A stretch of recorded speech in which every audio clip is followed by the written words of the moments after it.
Hello there, welcome to another episode of World of Tanks with T29. We're here on Dukla Pass and I'm in my trusty T29. It's encounter mode battle instead of the normal standard battle, and I haven't played encounter mode on this map too often.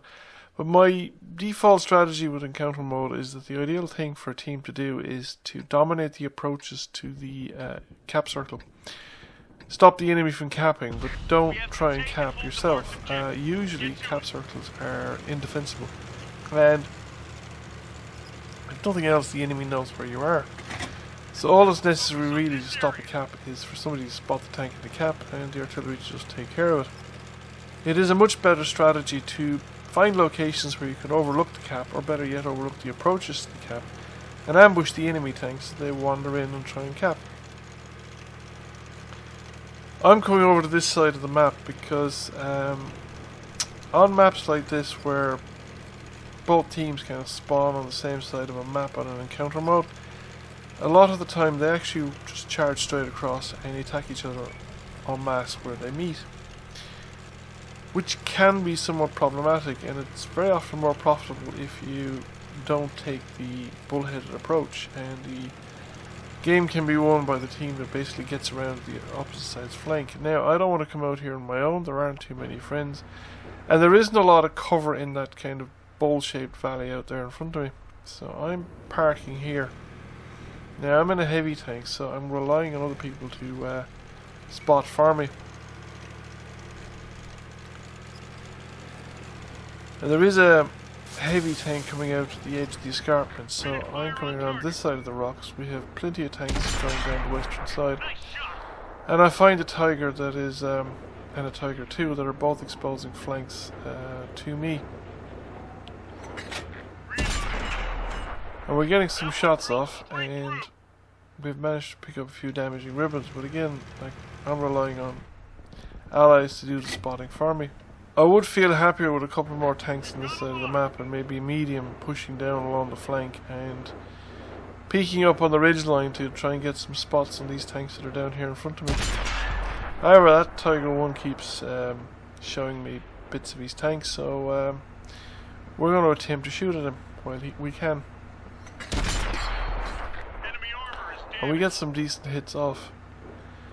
I'm keeping an eye on the mini-map as well while I'm at it. See if there's any contacts coming up. So far we're being cautious on this side of the map, but there's quite a few tanks down there in front of me. Tank destroyers popped up, and a couple more further back. Now we've actually managed to push fairly strongly down the western side of it. It looks like we've reached and are about to dominate the southern edge of the central escarpment, so the cap circle is pretty secure.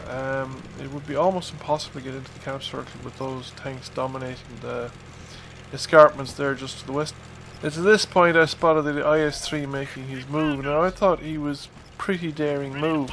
I can see the value in it as long as he doesn't push too much. But putting those tanks there on the escarpment in front of me by the windmill would actually be quite valuable for our team. However, I felt that he needs support, otherwise the temptation would be for tanks just to come down on this, the northern side of the escarpment there and just get in behind him. A couple of tanks doing it, he would be dealt with pretty quickly, and they could take the fire that was coming down from further north, because there actually isn't that many of us up there. So, now that I'm here, I'm just wondering how I can help. This is a very narrow gap, and there really isn't room for the two of us. So I come up and I realise that the lay of the ground is such that I'm not going to get any kind of shot hull down across the ridgeline. The gun depression just wouldn't be enough on this tank. I mean, it's not bad for a heavy tank, but it's not like some of the medium tanks. However, I saw the opportunity there with the Tiger. Now I advanced a little bit too far forward. And something needs to be done as well, because we're actually down significantly on tanks. Nobody seems to have noticed me coming out, so I take the opportunity to put one into the AMX AC-48. And I've done some ammo rack damage. There's an FE for 202P holding the corner there, and he is really stopping the IS-3 from achieving anything. Now, I got high enough up on the ridgeline there that I took a big wallop, either from the Tiger 2 or from something else, into the side of the turret. The side of the turret is reasonably strong, but it's not impenetrable, unlike the front of the turret of a T29. So now I'm trying to minimize my exposure and see if I can actually get gun depression. I get better gun depression from the side onto any of these tanks. But there's really too many of them and it's just too risky. However, I can get a shot on the FE4202P when he pops out. And he's just a one-shot kill. So it's a question of waiting for the reload, letting him pop out, and I can put one through these turret cheeks, no problem. So that gets rid of him. And that gives the IS-3 a little bit more room, because now he doesn't have to worry about stuff on his left. So the AMX AC-48 is making a run for it, and I get another nice solid shot into him, but the TVP VTU is being very brave, and I fluffed the shot. I think it just, his tracks eated. Then I try for the ram and don't succeed, but I'm going to get him. So we finish him off, and fortunately for myself and the IS-3, none of the tanks have really spotted that I've left. The artillery spotted me coming down alright, but I managed to avoid that shot. So I'm going to resume my location to get side shots into the flanks of these tanks. And the IS-3 has managed to get rid of one of the tanks. It's just a Type 59.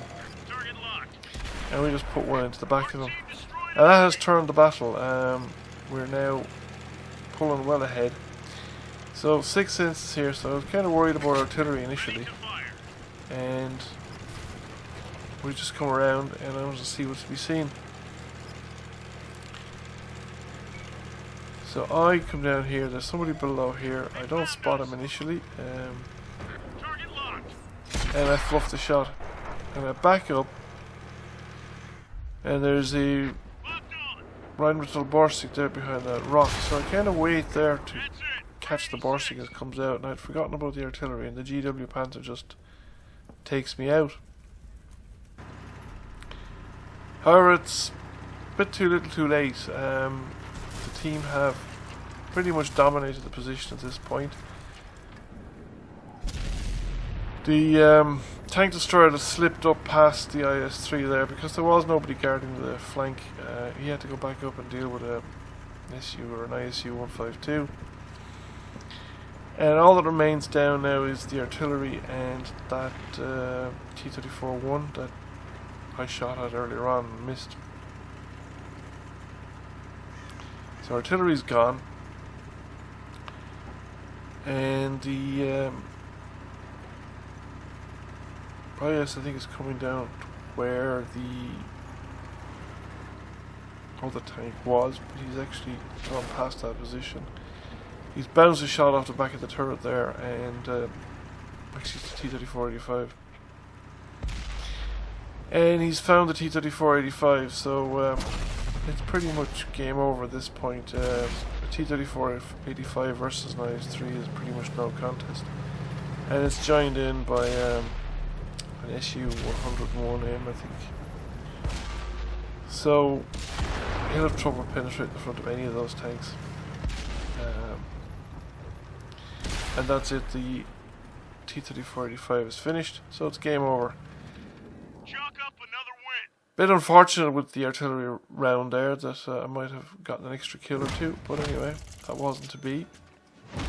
So we did 2.5k damage, over 1200 assisted damage, 4 kills, first class mastery, and can be pretty happy with this result as well.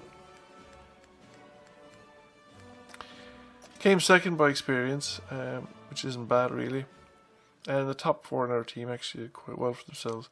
So thank you for watching the video, I hope you enjoyed it, and I'll catch you again soon.